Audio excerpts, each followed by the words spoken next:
Fallout, a series that has captivated the teenager me back in the 1990s and has kept captivating me very much until today. The setting is fascinating, some of the ideas, and especially the design. Back in the 1990s, even though that isometric RPGs like Fallout were the thing, to be fair, Fallout looked dated even when it came out, but it had something that others didn't: a lot of attitude. In a story that flew insanely close to real-life paranoias, even if the setting is retrofuturistic. So today, we're going to talk about the lore of the Fallout series until around the events of the Great War, but try to avoid the schism between the Interplay, Black Isle, or Obsidian Fallouts and the Bethesda Fallout. You know, the East versus West Coast divide. That divide will be something for another topic, but as you probably understand, there might be some spoilers for the games and maybe even the series.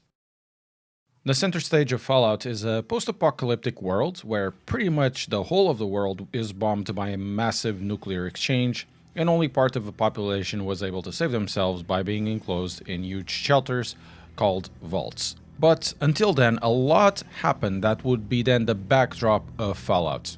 This world starts diverging somewhere around or post-World War II. The divergence at first isn't severe, with only very small changes. Then it becomes increasingly chaotic as the decades progress, where the science behind it all becomes more like science fantasy based on 1950s tropes than science fiction. In reality, the whole world of Fallout is stuck in the 1950s tropes of retrofuturism and pop science fiction, American exceptionalism, and American jingoism. One of the first foundational differences from Fallout is that the transistor isn't something that was actually picked up and developed into microelectronics as something central like we have in our own world. The Fallout universe has the vacuum tube as their main way to create electronics, furthering the 1950s aesthetic.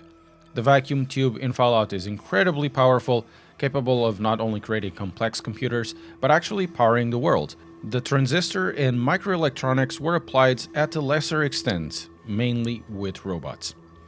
While from the 1940s to the 1960s, some of the divergences happen in mainly small ways, with small changes of events like the Apollo missions being called the Valiant missions. The Valiant still goes in 1969 to land on the moon at around the same time.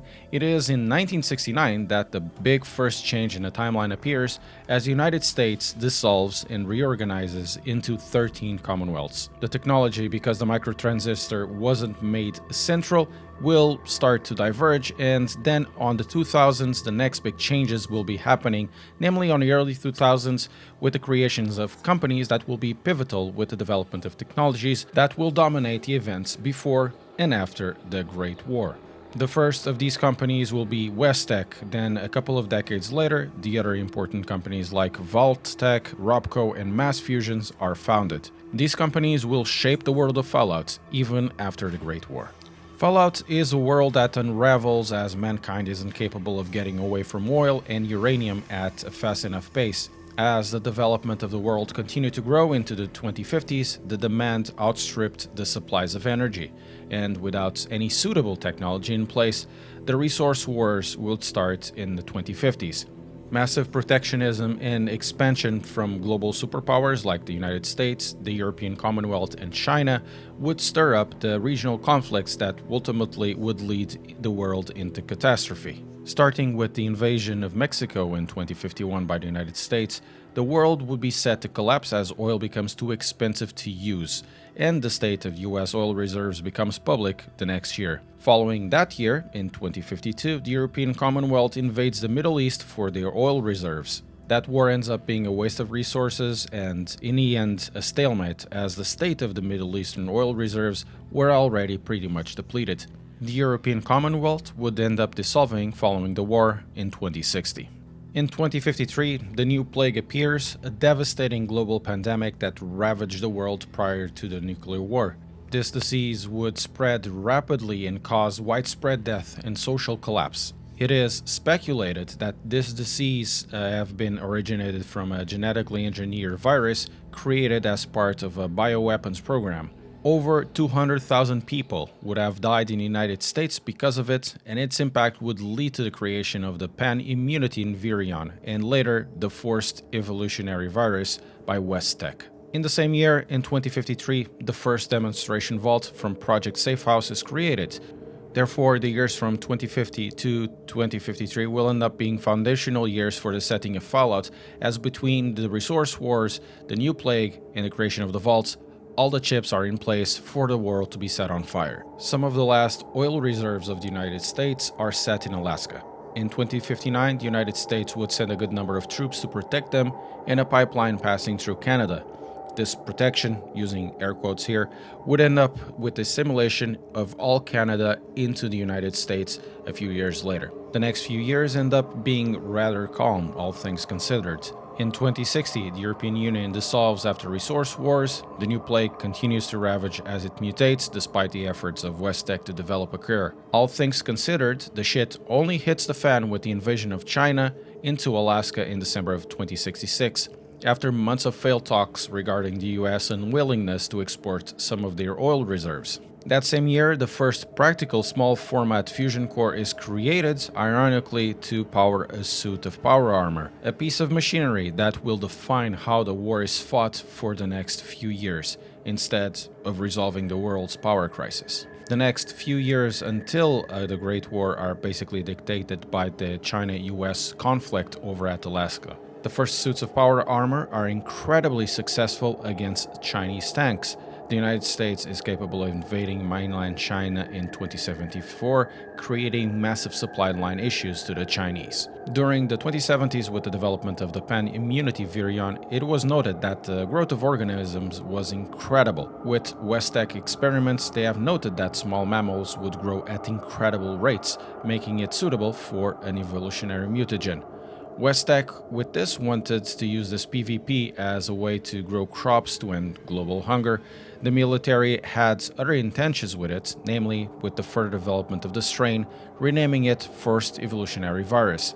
The development of the FEV would run at Mariposa Base using human experiments. Mass fusion would have a similar time. They were trying for years to develop fusion energy, lying many times about it. They would end up having a breakthrough around August 2077 that would, in essence, fix the world of its power crisis, but that never happened. In October of this same year, the soldiers at Mariposa Base discovered the human experiments happening at the base, and they decided to succeed from the United States. They would then leave to the Lost Hills bunker.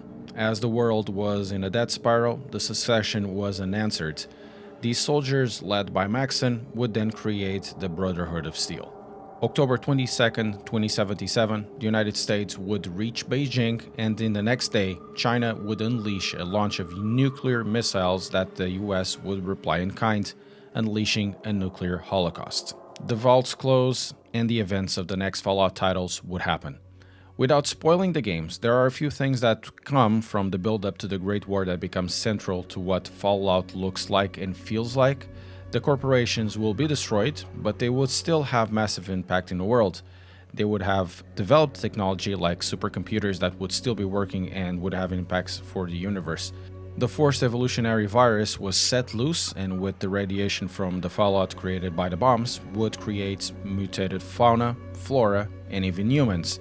Some of them would become ghouls, as you can see from the Fallout series trailer.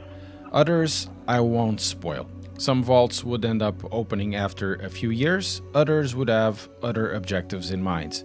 Apparently, Vault 33 from the TV show opens around 2394, many years later, after everything. Lastly, the Brotherhood of Steel that you also see from the clip ends up becoming some sort of techno-hoarders and a paramilitary group not affiliated with the civilian powers that end up being created past the Great Wars, in this case, the New California Republic. This is a very shortened up version of the events leading up to the Great War and slightly past it. As for the show, I expect at least that war never changes.